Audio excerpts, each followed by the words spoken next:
ठाणे पालघर जिल्हा मध्यवर्ती सहकारी बँकेच्या संचालकपदी आपण बघत असाल बिनविरोध कपिलजी पाटील जे ज्येष्ठ नेते आहेत त्यांची नियुक्ती जी निवड आहे ती करण्यात आलेली आहे। अधिक माहिती घेणार आहोत। खरं तर शुभेच्छा देण्यासाठी आपण बघत असाल तर अनेक कार्यकर्त्यांची त्यांच्या गर्दी आहे सकाळपासूनच।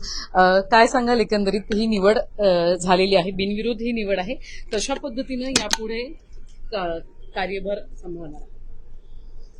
ठाणे जिल्हा आणि पालघर जिल्हा सहकारी बँक ही बँक खऱ्या अर्थाने महाराष्ट्रामध्ये अव्वल स्थानावर असलेली बँक आहे। अतिशय चांगल्या पद्धतीचा व्यवसाय करणारी बँक आहे आणि केंद्र सरकारने नवीन नियम जो केला की सतत 10 वर्ष संचालक असलेल्या व्यक्तीला पुन्हा त्या ठिकाणी निवडणूक लढता येत नाही। त्यामुळे अनेक अनुभवी जे संचालक होते त्यांना ह्या निवडणुकीतून बाहेर व्हावं लागलं आणि ही बँक पुन्हा आहे त्या स्थितीत आणि त्यापेक्षा चांगल्या स्थितीत जाण्याच्या दृष्टिकोनातनं अनेक सहकारी मित्रांनी मला आग्रह केला, सूचना केली की आपण स्वतः त्या ठिकाणी गेलं पाहिजे। बँक आपली खूप मोठी आहे, आर्थिकदृष्ट्या सक्षम आहे, जिल्ह्याच्या विकासाच्या दृष्टिकोनातनं बँकेचं खूप मोठं योगदान असते आणि म्हणून आपल्यासारख्या माणसांची त्या ठिकाणी आवश्यकता आहे।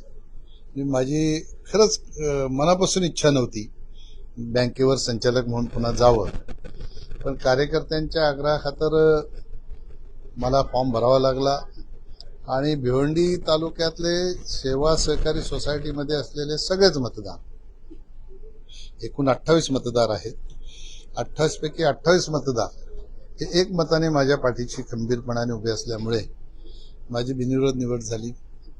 मी त्या सगळ्यांना धन्यवाद देतो, कार्यकर्त्यांना धन्यवाद देतो आणि निश्चितपणाने आपल्या माध्यमातून ठाणे आणि पालघर जिल्ह्यातील शेतकऱ्यांना शाश्वत करतो की ह्या बँकेचा कारभार निश्चितपणाने शेतकरी भिमुख, शेतकऱ्यांच्या मुलांना रोजगाराच्या संधी उपलब्ध करून देण्यासाठी या बँकेचा उपयोग निश्चितपणाने होईल अशा प्रकारचा विश्वास आपल्या माध्यमातून शेतकऱ्यांना मी देऊ इच्छितो।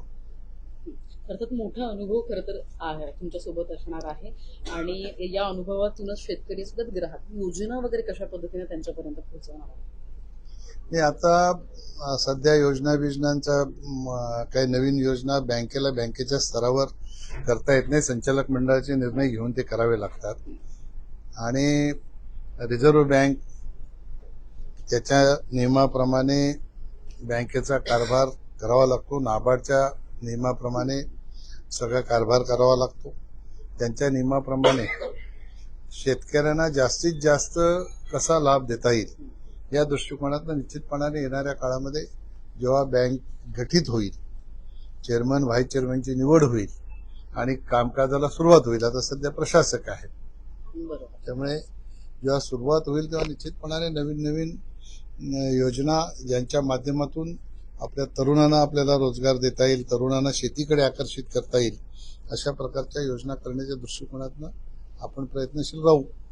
अर्थात संचालकपदी बिनविरोध निवड झाली, आता अनेकांनी इच्छा व्यक्त केली की आता अध्यक्षपद सुद्धा एकंदरीत यावं तुमच्याकडे, कशा पद्धतीने प्रयत्न? सध्या त्याच्यावर काही विचारच केला नाही। अध्यक्षपदाच्या बाबतीतला मी या बँकेचा अध्यक्ष राहिलेला आहे, शेवटी ज्याची मेजॉरिटी असेल तोच अध्यक्ष होतो।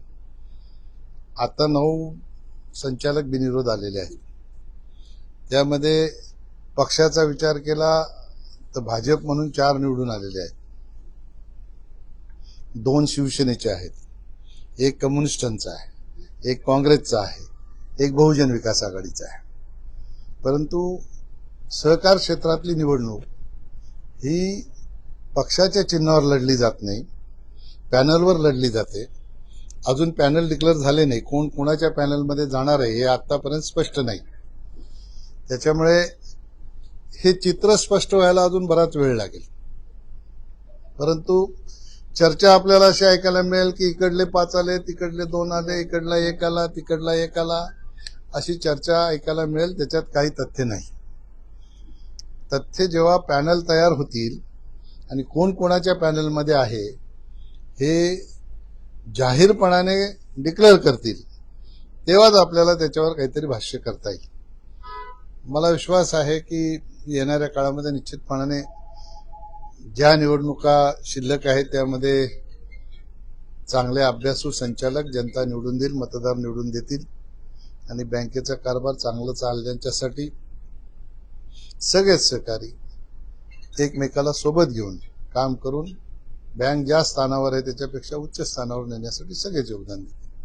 आता धन्यवाद दिलेल्या माहिती संदर्भात. नुकतीच ही निवड जी आहे ती पार पडलेली आहे आणि यापुढे शेतकऱ्यांसाठी आणि त्यांच्या मुलांना रोजगार उपलब्ध व्हावा यासाठी प्रामुख्याने काम केले जाईल असं आश्वासित या ठिकाणी संचालक आपण बघत असाल कपिलजी पाटील यांनी केलेलं आहे. व्हिडिओ जर्नलिस्ट साहिल काळेसह श्रद्धा टुंबे, न्यूज टेक मराठी, बदलापूर.